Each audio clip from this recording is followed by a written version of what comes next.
All right, we went over this briefly the other day on how to color in Photoshop, but I just want to go over it real quick again, just to make sure it's clear, because the coloring in Photoshop does like maybe require like a weird sequence of buttons, I guess.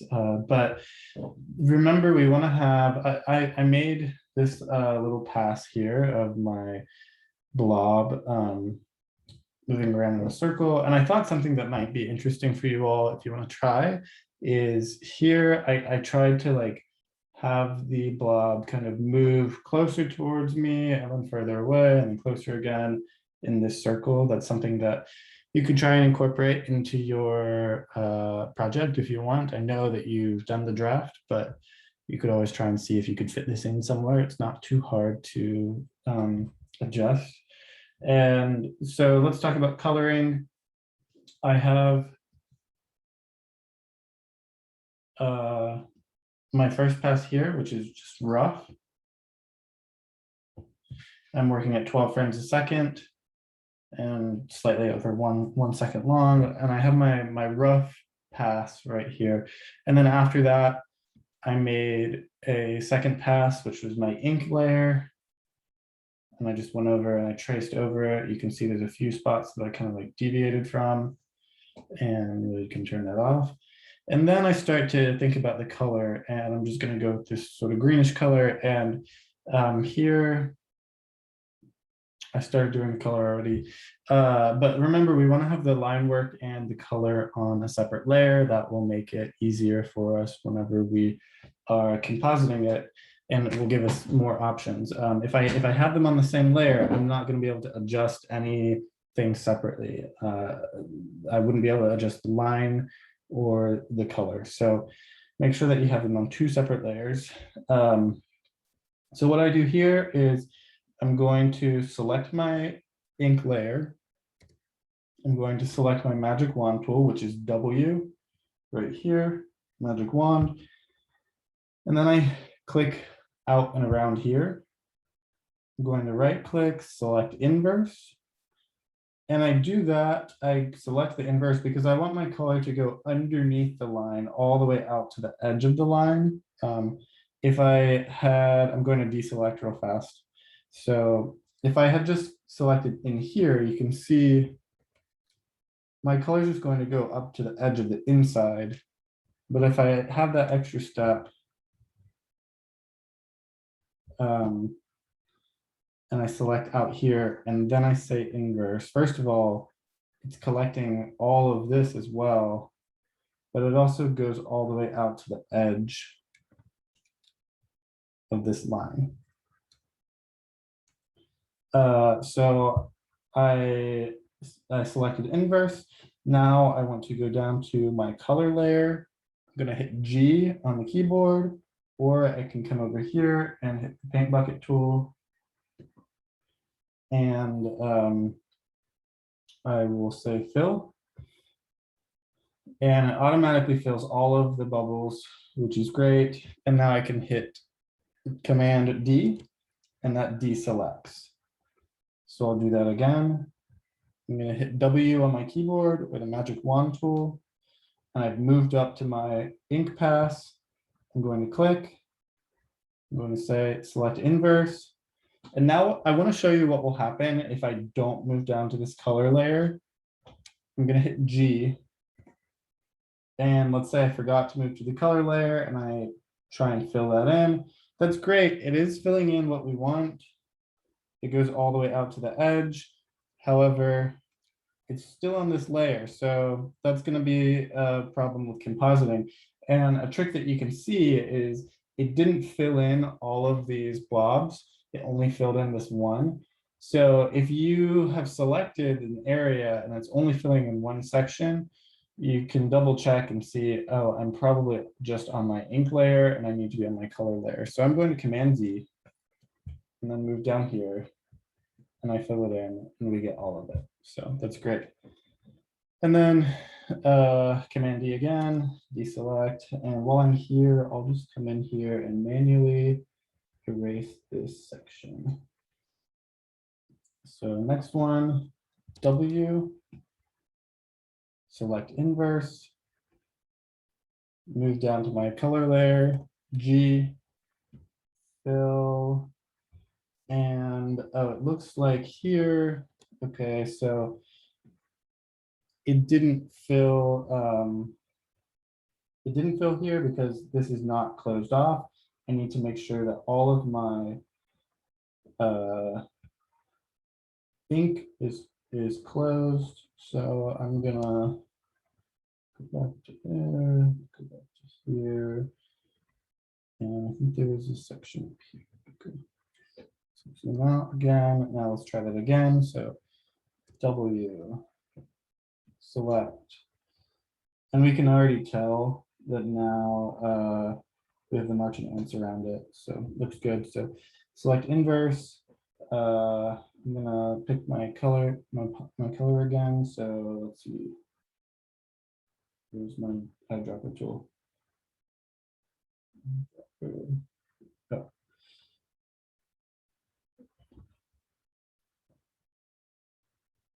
Fill. So select color layer, fill, and that was filled as well. Deselect.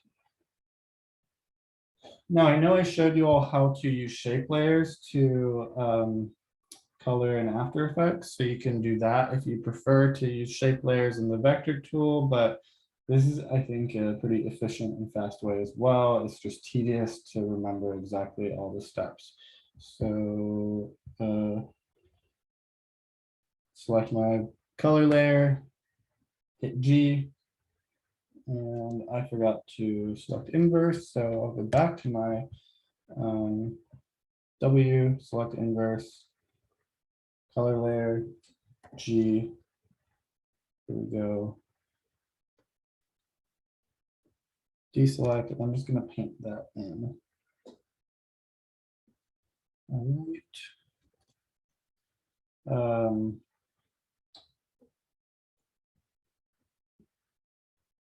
Select inverse, color layer, G, fill, everything's in, Command D. Next, ink layer, W, select inverse, color layer, G, fill, Command D. And next one, W, select inverse, G, color layer, fill, Command D. And maybe this is the last one, W, select inverse, color layer, G, fill, Command D. Yep, okay, that was it. So I'm gonna zoom in, erase this section, and I think right here I need to erase as well. Okay, great. So now I want to show you what we can do when we bring this into After Effects now that we have it all cleaned up. Let's save.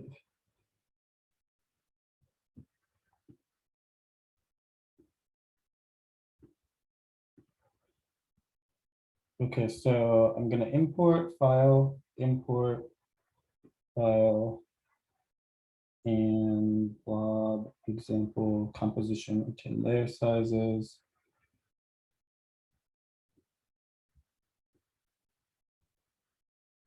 So I can double click on my blob example and it will bring up this space. I have these comps down here that correspond to my video groups. That's excellent. So I can turn off layer 1, that gets rid of my guide. And let's see.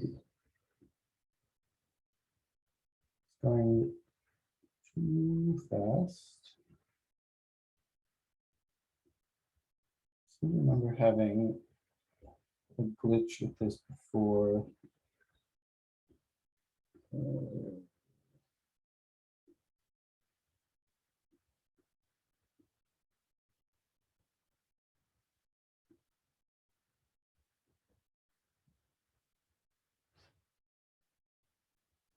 Okay.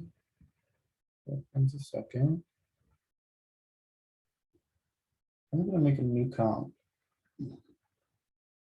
We'll call this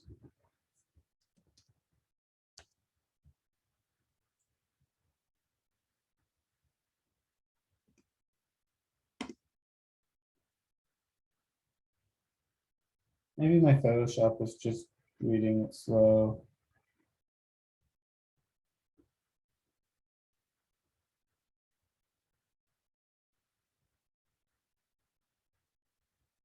Hmm.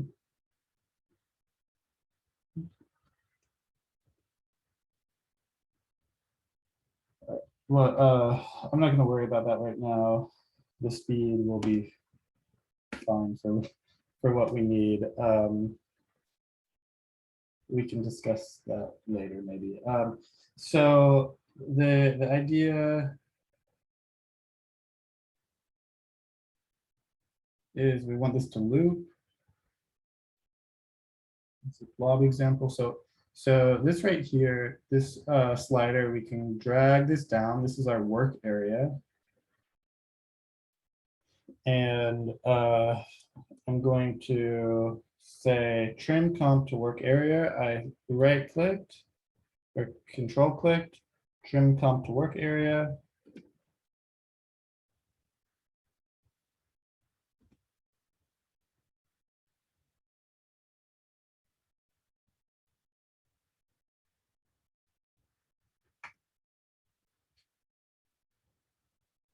Moving pretty fast. Let's drag our blob example into our example, and for the sake of slowing it down, we can right click time stretch, and I'm gonna double it to 200. That's fine. And now the easiest way to have something looped for now, what you can do is Command D multiple times. That will duplicate it. And then this is a really nice trick, which we'll probably look at again later, but select all of them, control click, keyframe assistant, sequence layers.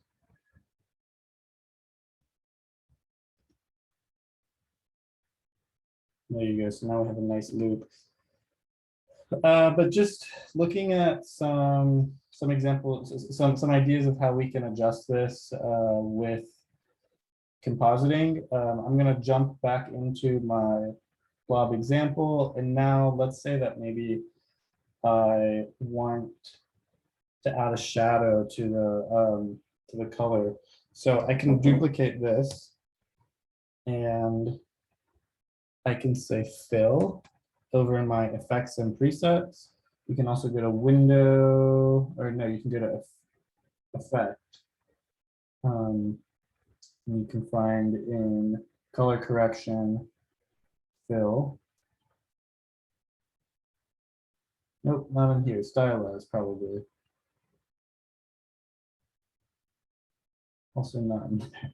The easiest way to find effects, I think, is going to window, have effects and presets checked, and you can find fill right over here. So now I'll drop that in. I could make this a darker green. So I'll turn this off. Sample that, but let's make it a little darker. Now let's turn it back on. And so what we can do, so this is an extra step that we haven't quite looked at yet, but I'll show you. So masks, we can add a mask, a new mask. And now we're going to be working with the pen tool. So you can see that this mask was added around the edge. I'm going to come up here to the top. And I can, with my pen tool, after I've selected it, I can click on the mask. I can add a new point. I can drag it down and move that there.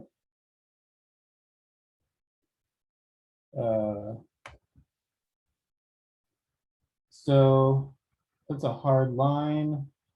Let's maybe like make it curved instead. So you'll click and drag out in order to make a Bezier handle. And to adjust the Bezier handles, you come up here and you'll go to Convert Vertex tool. That will allow you to drag out on points that you've already created. We want this to move with time, so I'm going to come up to color, masks, mask, mask path, and I turn it on. And then I can move my timeline, but I'm gonna want to adjust my mask. So I'll come back here, come back to my pen tool, and I can move this.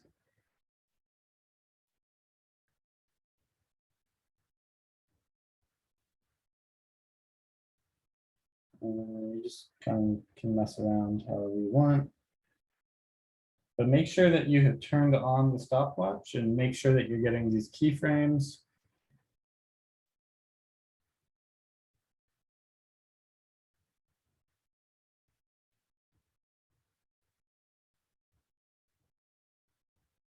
If you aren't getting the keyframes, then you haven't turned on the stopwatch, and that's a problem.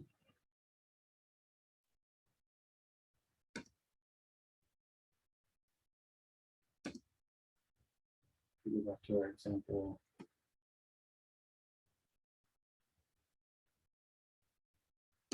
So I'd want to continue. Let's just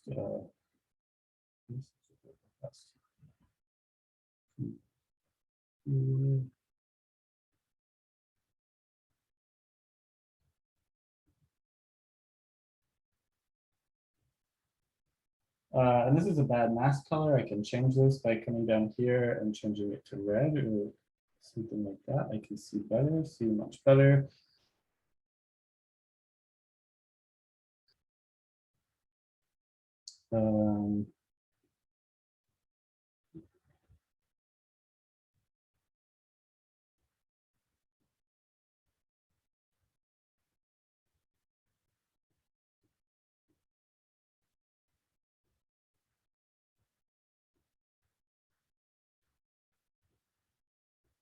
And the more points that you make, the more points you're going to have to move around. So it's always better to try and keep less points.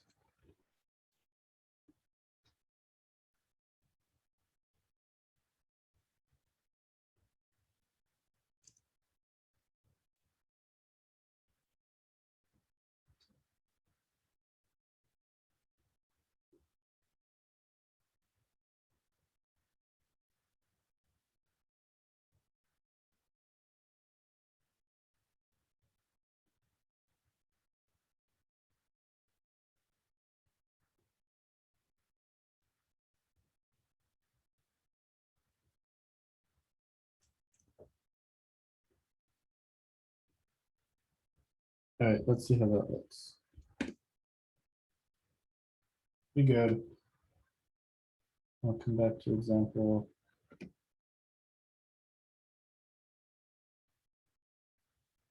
Not bad. I probably want to change a few things up here. Still, that looks like it's a bad frame.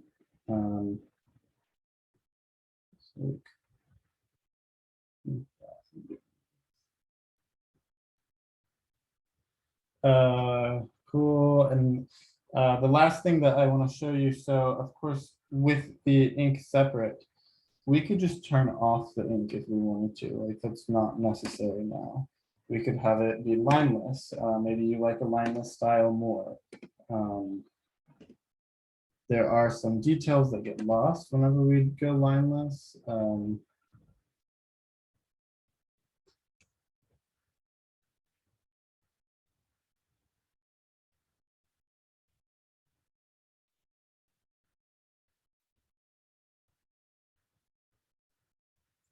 So there's a weird glitch that's happening. I'm gonna have to deal with After Effects. I've dealt with this before. You can see, so this is supposed to be 12 frames a second.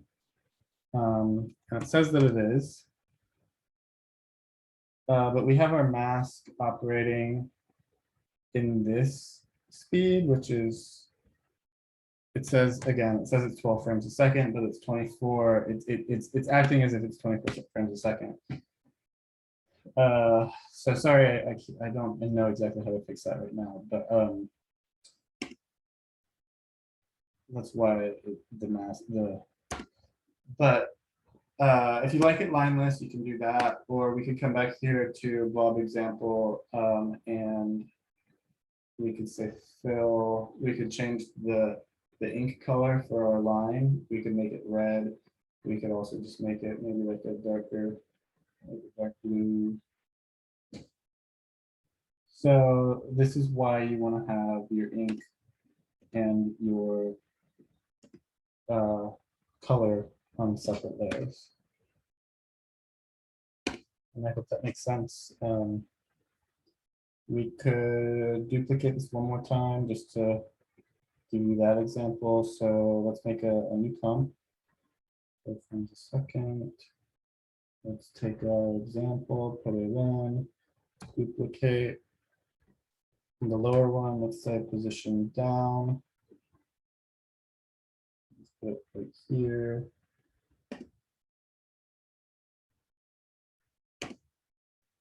Duplicate again.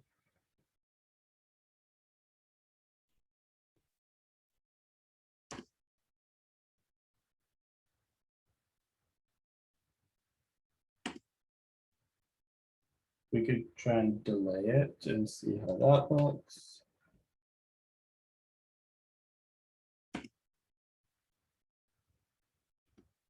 Let's delay it now.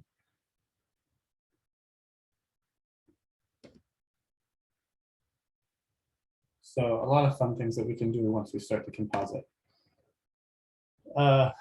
Yeah, good luck. Talk to you all soon. Thanks.